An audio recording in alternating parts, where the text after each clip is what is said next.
Hello dear friends, Vande Mataram. Welcome to new lecture of the alcohol, phenol and the ether. Up to our previous lecture, we have learned about the making or we can say preparation of the alcohol from the various reactant. अभी दोस्तों हमको क्या करना है now we are going to learn about the properties of the alcohols. Actually alcohol phenol को कई जगह पे दोस्तों कंपेयर करते जाना है. सो यहाँ पे we are starting the properties of the alcohol. But जहाँ पे भी दोस्तों कंपैरिजन की बात होगी साथ में हम फिनोल को कंपेयर करते जाएंगे सो दैट जब भी फिनोल पोर्शन आए तब वो पोर्शन हमारे लिए इजी हो सके. ठीक है.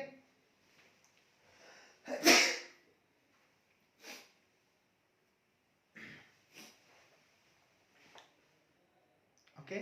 सो properties of the alcohol phenol and the ether. उसमें दोस्तों पहले हम कौन सी प्रॉपर्टी स्टार्ट करेंगे. We are going to start physical properties.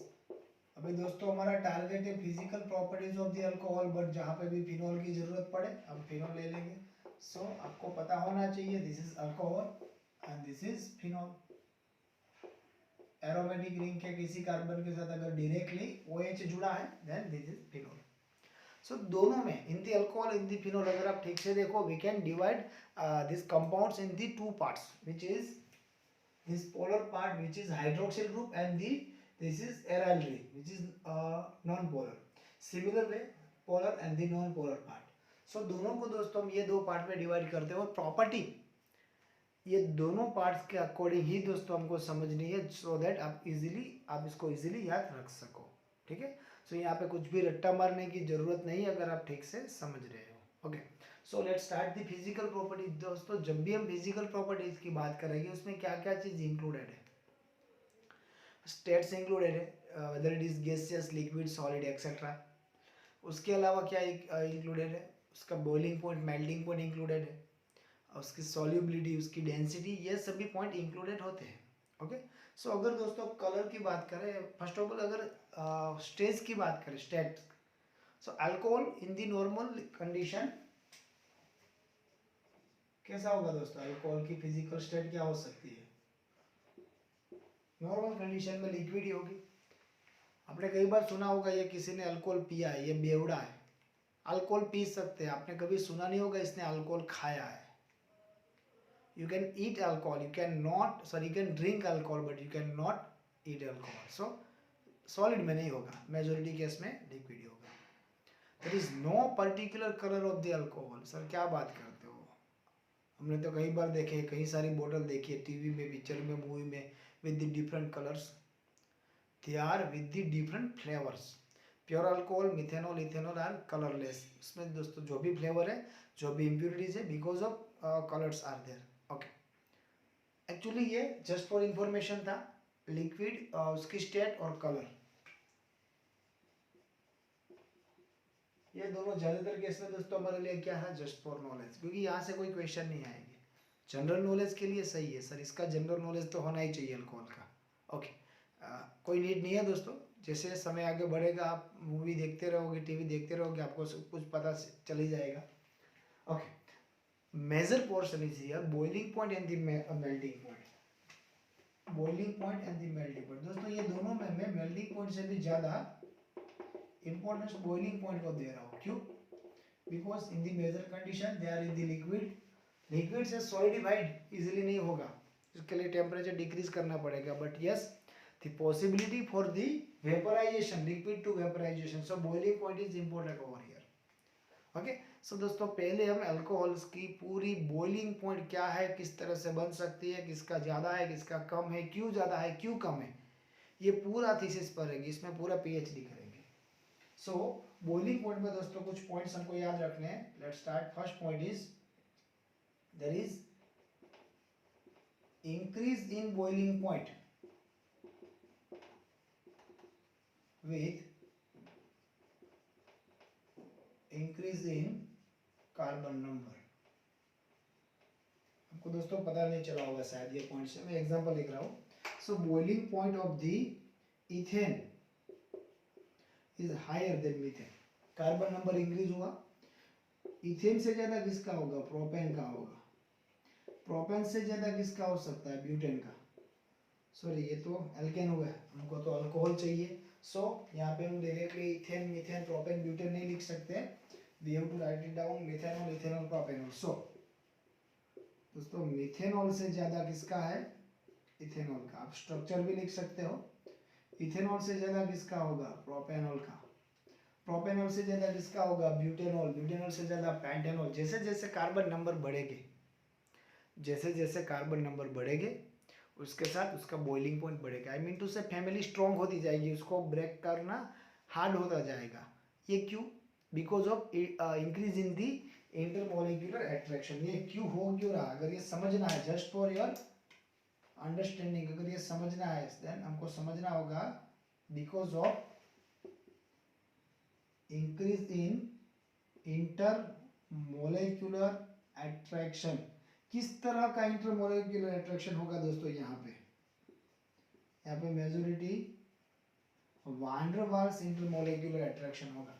जैसे कार्बन नंबर बढ़ेंगे उसके साथ ये बढ़ता जाएगा। अभी इसको कुछ नॉर्मल एग्जांपल से याद रखना है जो हमारी डायरेक्टली हमारी लाइफ से रिलेटेड हो। आई मीन टू से आप किसी सिटी में अकेले हो, किसी अननोन प्लेस पे अकेले हो और आपका झगड़ा किसी से हो रहा, पूरी पॉसिबिलिटी आप वहाँ पे पीट के आओ, नहीं सर हम पीट के नहीं आएंगे बट मार खा के जरूर आएंगे, अकेले हैं, ओके। 2 मेंबर्स आर देयर, आप में से 2 मतलब पिकनिक में कहीं गए और आप में से किसी कोई एक स्टूडेंट अकेला पड़ गया, उसकी जगह पे अभी 2 है, देन पॉसिबिलिटी है शायद मार के भी आए और मार खा के आए तो भी कोई दिक्कत नहीं होगी क्योंकि डिवाइड हो जाएगा। अकेले को जितनी मार पड़ने वाली थी अभी डिवाइड होगी। इफ 3 स्टूडेंट्स आर देयर तभी क्या होगा, डिवाइडेशन। इस तरह से जैसे जैसे मेंबर बढ़ते जाएंगे एक ऐसी कंडीशन आएगी आप सामने वालों को पीट के आओगे। यही कंडीशन है दोस्तों, जैसे मेंबर बढ़ेगा आपका ग्रुप स्ट्रांग होगा, उसको ब्रेक इट डाउन करना हार्ड हो जाएगा। सो इन शॉर्ट जैसे कार्बन मेंबर बढ़ते हैं उसके साथ उसका बॉइलिंग पॉइंट इंक्रीज होगा, that's for sure, okay. Second point is what about chain isomers, जिसमें दोस्तों कॉमन कार्बन नंबर रहते हैं। व्हाट अबाउट चेन आइसोमर्स, मैं एग्जांपल के साथ दोस्तों आपके सामने रख रहा हूँ सो दैट आप इजीली समझ पाओ। This is your CH3CH2CH2OH butanol. ये क्या हुआ दोस्तों, butanol. But this is somehow 1 degree alcohol. आपको 1 डिग्री 2 डिग्री 3 डिग्री क्या है, जो कार्बन के साथ हाइड्रोजन जुड़ा हुआ है वो एक ही चेन के साथ जुड़ा हुआ है, ओके। अभी इतने ही कार्बन नंबर वाला मैं एक और अल्कोहल लिखने जा रहा हूँ, that is CH3CH2CH3CHOH। This is 2 degree alcohol. और दोस्तों और भी एक मैं लिखने जा रहा हूँ, that is CH3COH CH3 and the CH3। सो ये क्या होगा, ये होगा ब्यूटेन 1 ऑल 1 डिग्री, 2 डिग्री क्या होगा एक्चुअली 1 2 3 and 4 ब्यूटेन 2 ऑल। और ये क्या होगा 1 2 3 2 मिथाइल प्रोपेन 2 ऑल। ये तीनों के total number of carbon are equal, hydrogen are equal, oxygen is equal, even reactive functional group is alcohol. So ये सभी के सभी अल्कोहल है, सभी के सभी एक दूसरे के किस तरह के आइसोमर है, चेन आइसोमर। सो अगर कार्बन नंबर इंक्रीज होता है तब क्या होगा हमको पता है, जैसे जैसे कार्बन नंबर इंक्रीज होगा ग्रुप बड़ा होगा वो स्ट्रॉन्ग बनता जाएगा, उसको ब्रेक करना थोड़ा हार्ड होता जाएगा, so that boiling point increase होगा, okay, that is okay. But equal carbon number है तब क्या होगा दोस्तों, जैसे जैसे ब्रांच बढ़ेगी as per as increasing branch boiling point should be decrease. किस तरह से, आपको इतना याद रखना है, increase in branch decrease in boiling point. So आपको ये पता होना चाहिए सबसे कम किसका होगा 3 डिग्री का, ये लास्ट नंबर पे होगा ऑन द नंबर 3। उससे ज्यादा किसका होगा 2 डिग्री का, उससे ज्यादा किसका होगा 1 डिग्री का। चलो याद रखने के लिए तो योग्य है, बट इसको अगर जस्टिफाई करना है तो किस तरह से कर सकते हो।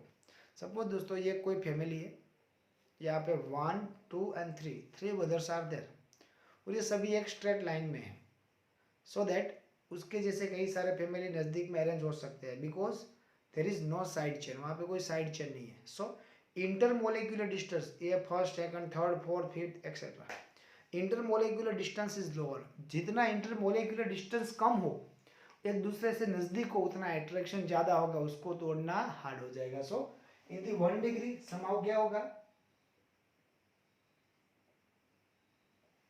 इंटरमोलिकुलर डिस्टेंस कम है, सो दैट ये स्ट्रॉन्ग हो गए।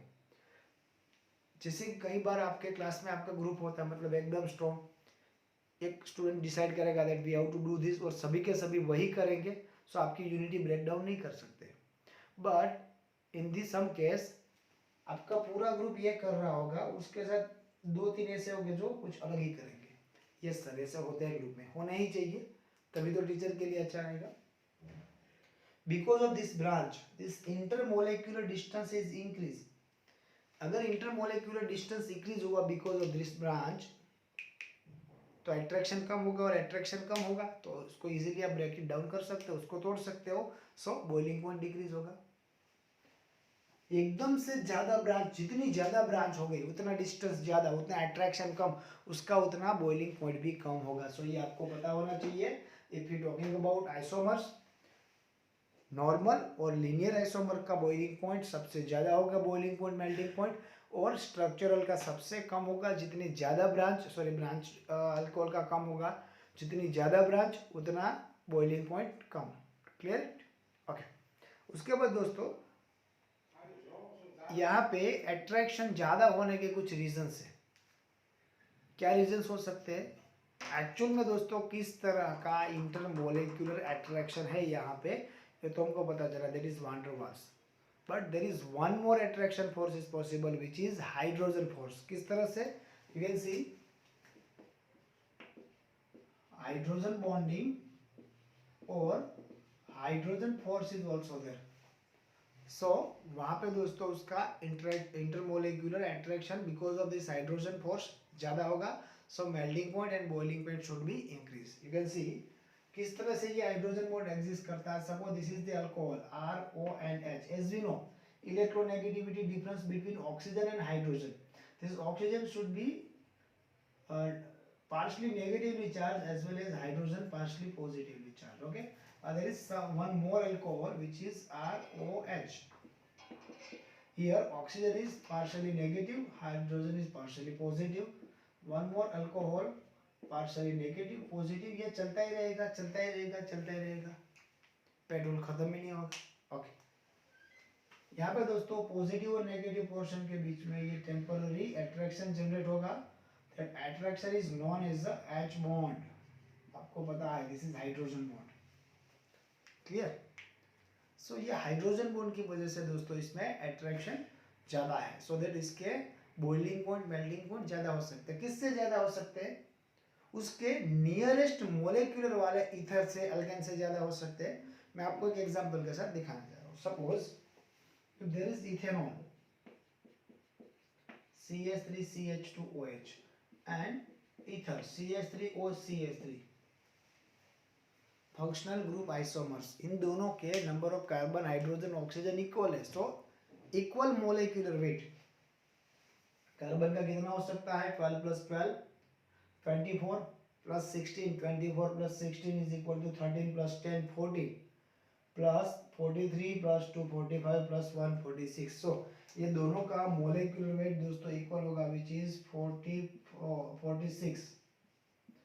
पर फिर भी दोस्तों इन दोनों में अगर हम बॉइलिंग पॉइंट की बात करें, इसका बॉइलिंग पॉइंट ज्यादा होगा। अब इसका बॉइलिंग पॉइंट क्यों ज्यादा होगा, आप सबको पता चला होगा। The boiling point of this ethanol is higher than the methoxymethane because of this intermolecular forces. यहाँ पे दोस्तों कौन सा है? एक्स्ट्रा फोर्स हाइड्रोजन है, और यहाँ पे क्या है? ओनली वान डर वाल्स ही है। पता चला? ये ओनली वान डर वाल्स। अभी नॉर्मल अल्केन की बात करें, जिसका मोलिक्यूलर वेट इससे कुछ हद तक सिमिलर हो, अगर मीथेन की बात करें, CH4 12 कार्बन का प्लस 4 हाइड्रोजन 16। अगर इथेन की बात करें, इथेन में हम और 14 वहां पे ऐड कर दे, 16 + 14 इज इक्वल टू 13, सॉरी वो हो जाएगा इथेन। इथेन के बाद दोस्तों अगर हम बात करें प्रोपेन की, सो प्रोपेन का मोलिक्यूलर वेट कितना हो सकता है? CH3 CH2CH3। मीथेन का 16 था plus 14 ethane plus 14 it is 44 which is propane, so ये होगा 44 AMU। इसमें तो दोस्तों सबसे कम वान डेर वाल्स फोर्स होगा, वो भी सबसे कम वाला कौन सा, लंदन फोर्स, याद होगा आपको। सबसे कम attractive London force temporary force होगा, बिकॉज यहाँ पे समहाउ एक टाइम ऐसा आएगा जब कार्बन ऑक्सीजन की इलेक्ट्रोनेगेटिविटी डिफरेंस कुछ हद तक वर्क करेगी, यहाँ पे तो ऐसा कुछ है ही नहीं। सो इन सब में अल्कोहल सबसे आगे होगा, then ether, then alkane. But ये नियरेस्ट मॉलिक्यूलर वेट वाले होने चाहिए। आप बात करोगे डेकेन की मिथेनॉल के साथ कंपैरिजन की, तो वो दोस्तों वैल्यूएबल नहीं होगा, क्योंकि मिथेनॉल और डेकेन में मॉलिक्यूलर वेट का डिफरेंस बहुत ज़्यादा होगा। ऑलमोस्ट नियरेस्ट मॉलिक्यूलर वेट वाले, I repeat nearest molecular weight वाले alkane, ether and the alcohol, इन तीनों में अल्कोहल का सबसे ज्यादा होगा because of this H bonding, because of this hydrogen bonding. I hope सबको पता चला होगा बॉइलिंग पॉइंट के बारे में भी। Then solubility, okay, solubility is also one of the most important factor as a physical property। solubility की जब भी बात आए, कोई भी ऑर्गेनिक हो या फिर इनऑर्गेनिक कंपाउंड हो, first of all you have to check it out its solubility in the water, because water is universal solvent। so solubility in water question mark, क्या हो सकता है क्या नहीं। ओके दोस्तों, हमारे पास एक बेसिक फंडा है, polar likes polar, non polar likes non polar. There is polar reactive functional group OH is present in the alcohol hydroxyl HOOH, as well as H2O is also polar, so positive negative attraction is there। so water में इसकी solubility possible हो सकती है, alcohol की भी हो सकती है, फिनॉल की भी हो सकती है। क्यों?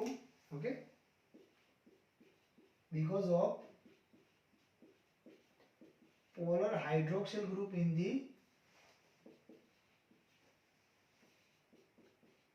alcohol, we have to check it out its solubility in water। चलो दोस्तों चेक करते हैं, उसके बाद आप ही डिसाइड करोगे एक्चुअल में सॉल्यूबल है या नहीं है, कितना है या कितना ज्यादा है या फिर कम है। Okay, suppose this is methanol CH3ONH and this is H2O, methanol H2O, methanol H2O, methanol H2O चलता रहेगा। Positive negative difference, partially negative partially positive, partially negative positive negative positive negative positive. Possibility for the intermolecular H bond is there.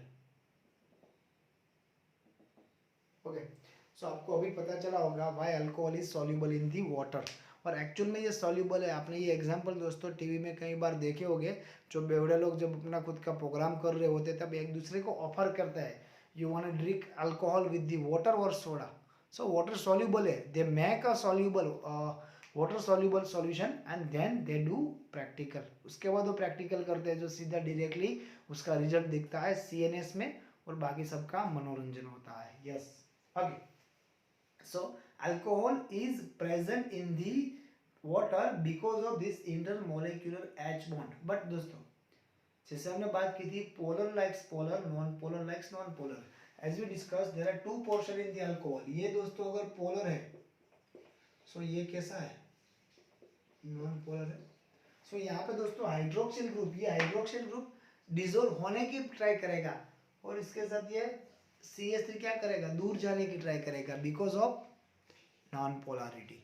सो जितने carbon number कम है, I mean to से अगर हम solubility की बात करें, solubility of methanol and ethanol in water, then we have to write it down like this। हमको कुछ इस तरह से लिखना पड़ेगा, methanol is more soluble than ethanol in water। और जैसे जैसे कार्बन नंबर बढ़ेंगे सॉल्युबिलिटी डिक्रीज होती जाएगी। जैसे जैसे ये नॉन पोलर ग्रुप बढ़ेंगे, वाटर को मतलब ज्यादा पुश करेंगे, नहीं रहना तेरे साथ, क्या कर लोगे, सॉल्युबिलिटी कम होती रहेगी। सो सबसे ज्यादा water soluble methanol, then ethanol, then propanol, butanol, pentanol. So ideally सबसे ज्यादा सॉल्युबल यही दो है, methanol and ethanol. Both are drinkable alcohol, जो ड्रिंक करते हैं वो ये दोनों होते हैं। मिथेनॉल वो जो देसी पोटली मिलते हैं ना 10 रुपए की, यस दे आर मिथेनॉल। और जो इंग्लिश दारू करके ड्रिंक करते हैं they are ethanol. Methanol and ethanol पता चला होगा, मिथेनॉल देसी और ये क्या हुआ इंग्लिश। ओके, पीना नहीं है दोस्तों, just for your information. Okay, so solubility of methanol and ethanol in the water मैंने दे रखी है, सबसे ज्यादा मिथेनॉल, उसके बाद ethanol.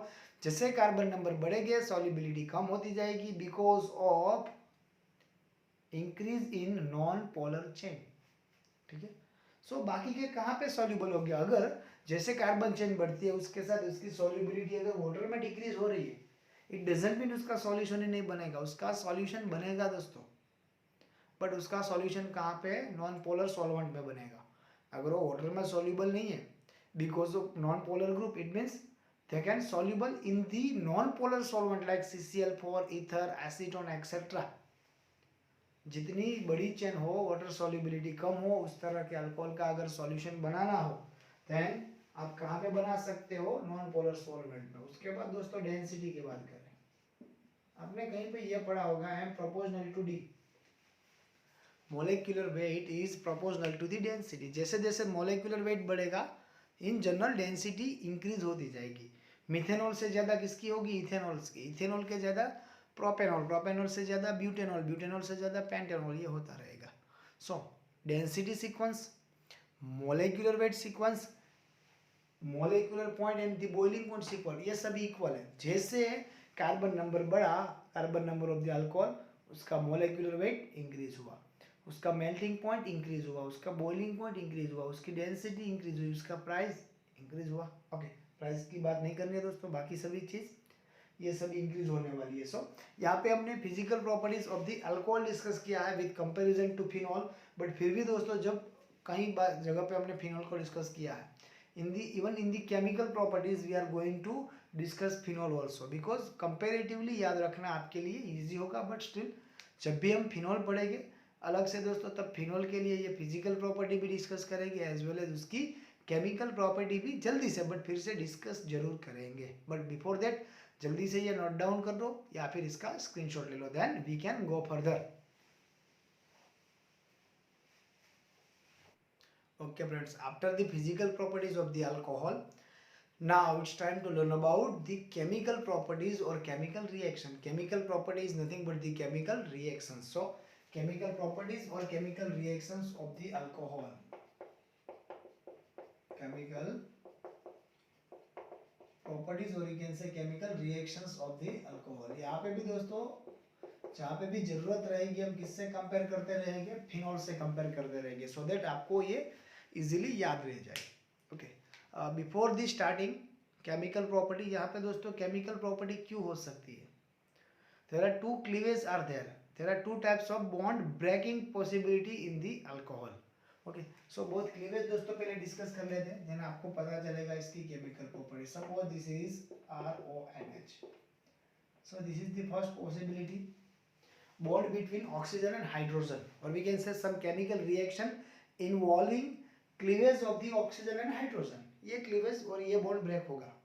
second possibility, the cleavage between, or we can say cleavage of carbon oxygen, or we can say bond breaking between carbon and the oxygen। so alcohol से पूरा का पूरा हाइड्रोक्सिल ग्रुप निकल जाए, इस तरह की कुछ रिएक्शन हो सकती है, that is also chemical property. Oxygen वहीं के वहीं रहे, only hydrogen can remove, that is also few chemical reaction. So ये सभी दोस्तों इसकी केमिकल प्रॉपर्टीज हो सकती है।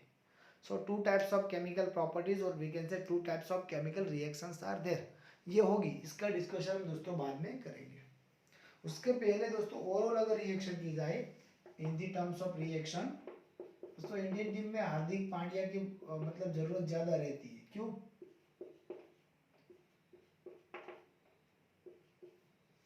because of versatility, he can bowl, he can bat, he can field well, ये सभी कर सकता है। सो इसी तरह दोस्तों अल्कोहल भी reaction wise Hardik Pandya, he can be nucleophile, he can be electrophile, he can be reactant for the alkene, he can be reactant for the haloalkane, he can be reactant for the ketone, aldehyde, carboxylic ester, acid, chloride, amide, etc. so actually दोस्तों और alcohol is versatile, वो सभी सब कुछ कर सकता है, allrounder है दोस्तों। बट यहाँ पे वर्सेटिलिटी में दोस्तों अगर दो चीज कंपलसरी डिस्कस करना चाहे, सो एज अ न्यूक्लियोफाइल भी वर्क कर सकता है और एज अ इलेक्ट्रोफाइल भी वर्क कर सकता है। और ये दोनों प्रॉपर्टी के अकॉर्डिंग मैंने अभी जितने भी रिएक्टिव फंक्शनल ग्रुप की बात की वो सभी फंक्शनल ग्रुप को हम एक्चुअल में बना सकते हैं, जो 1 by 1 रिएक्शन में आएगा दोस्तों। न्यूक्लियोफाइल भी वर्क कर सकता है, इलेक्ट्रोफाइल भी वर्क कर सकता है, एज ए इलेक्ट्रोफाइल भी वर्क कर सकता है। कैसे? You can see, suppose there is one carbocation, this is the carbocation. एक कार्बोकेटाइन है दोस्तों, आपके सामने दिख रहा है। ये कार्बोकेटाइन जब भी दोस्तों अल्कोहल के टच में आएगा, as we know this oxygen have 1 and 2 lone pair, one lone pair is donate over here। अगर इसका डोनेशन हुआ तो क्या होगा? R डायरेक्टली कहाँ पे जुड़ेगा? ये कार्बन से, सॉरी ये ऑक्सीजन कहाँ पे जुड़ेगा? कार्बन से। इसके पास हाइड्रोजन था, अभी एक ही लोन पेयर रही और प्लस पॉजिटिव चार्ज रहेगा बिकॉज ऑफ डोनेशन। यहाँ पे तो ये था। उसके बाद इजीली दोस्तों डी प्रोटोनेशन हो सकता है, इलेक्ट्रॉन लेके प्रोटॉन को रिमूव करके हमको क्या मिल सकता है? R oxygen and carbon, ether मिल सकता है। So for the ether also, ether की तो हमने बात नहीं की, तो ईथर भी बना सकते हैं। अगर इसकी इलेक्ट्रोफाइल प्रॉपर्टी देखनी है, इलेक्ट्रोफाइल प्रॉपर्टी भी हम देख सकते हैं। You can see, suppose there is one alcohol with the H plus, अगर उसके सामने H प्लस है तो क्या करेगा? इलेक्ट्रॉन डोनेट कर देगा इजीली। और क्या बन सकता है? हाइड्रोजन, हाइड्रोजन उसके साथ ऑक्सीजन और ऑक्सीजन, ये प्लस हो जाएगा दोस्तों। अभी सपोज यहाँ पे Br और एनी अदर इलेक्ट्रोफाइल अटैक करता है, ये इजीली अटैक कर पाएगा और ये निकल जाएगा। So your product should be like this, R और यहाँ पे क्या आ जाएगा? Br plus H2O। So as we discussed, जैसे दोस्तों बात हुई, हमारा अल्कोहल इलेक्ट्रोफाइल भी हो सकता है, न्यूक्लियोफाइल भी हो सकता है, वेरियस प्रोडक्ट बना सकता है। So it is a versatile. इसकी केमिकल प्रॉपर्टीज के लिए ये दिमाग में रखना पड़ेगा, ये वर्सेटाइल है, ये ऑलराउंडर है, ये बैटिंग कर सकता है, बॉलिंग कर सकता है, फील्डिंग भी कर सकता है और चीयर अप भी कर सकता है, ये चीयर लीडर भी है। Very good, okay. अभी दोस्तों केमिकल प्रॉपर्टीज को आगे बढ़ाते हैं। So as we discuss, there are two types of chemical reactions are there. Chemical reactions involving carbon oxygen cleavage and oxygen hydrogen cleavage. I repeat, chemical reactions involving cleavage of the OH bond and the cleavage of the CO bond. So we can write down like this दोस्तों। इसमें पहली start करते हैं chemical properties और chemical reactions involving कैसे लिखेंगे?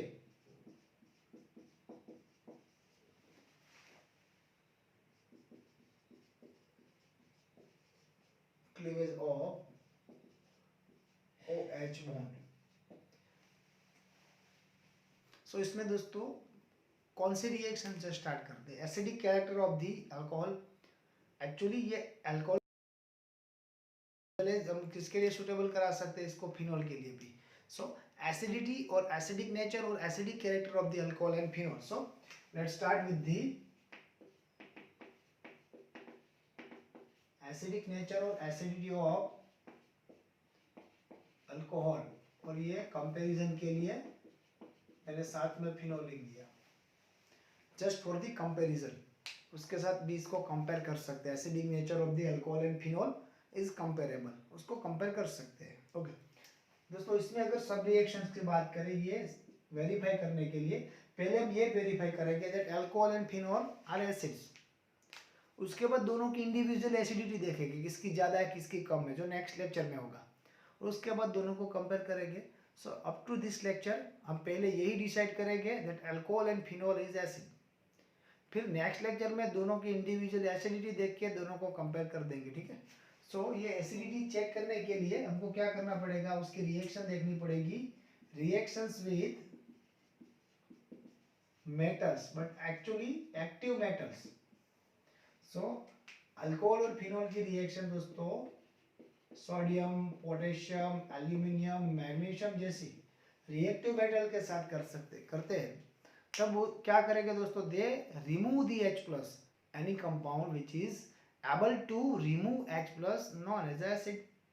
कोई compound है जो H प्लस को रिमूव कर सकता है, वो एसिड हो सकते हैं। Let us see, suppose if you talking about the alcohol ROH, RCOH, यहाँ पे हाइड्रोजन हो सकते हैं, then primary, if two are chain then secondary, if three are chain then tertiary. Reaction with this sodium metal, actually दोस्तों क्या होगा, this sodium metal will donate one electron which is electron plus Na plus बनेगा।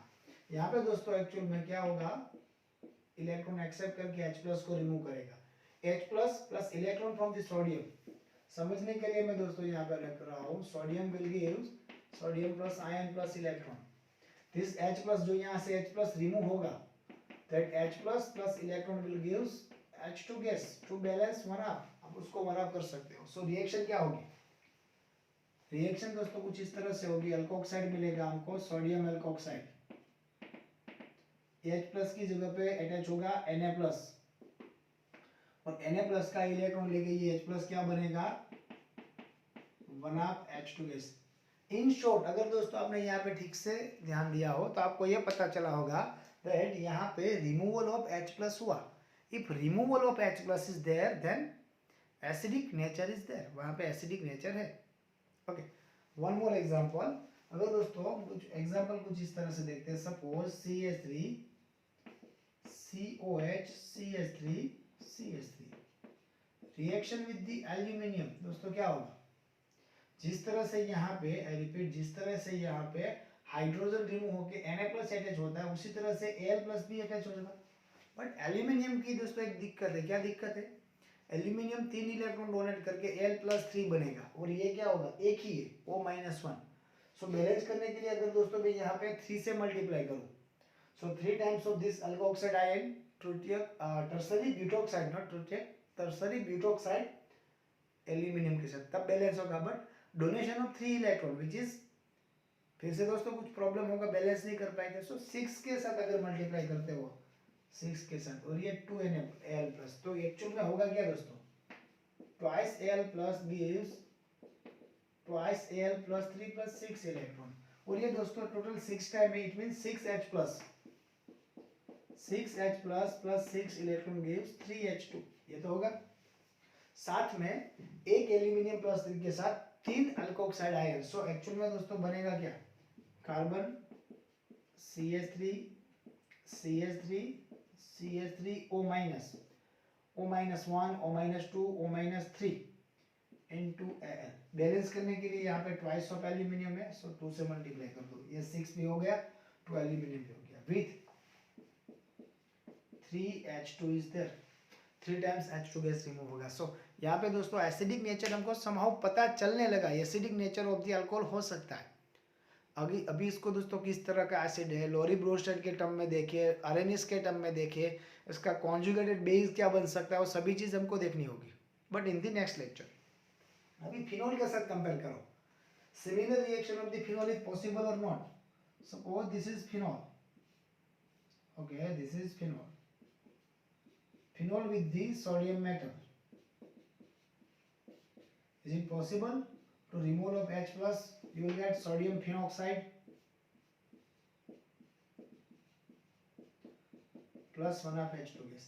ये possible reaction है, but in the chemistry lab ये आपको easily दोस्तों करने को नहीं मिलेगी। क्यों, in all this reaction removal of H2 gas is there, actually H plus जो रिमूव हो रहा है एज अ H2 गैस, और H2 gas is risky, H2 gas से दोस्तों ब्लास्ट हो सकता है, सो आपको इजीली आपके लिए अवेलेबल नहीं है, बट यस ये रिएक्शन पॉसिबल है। सो यहाँ से हमको एक आइडिया लगा that alcohols and phenols are acids.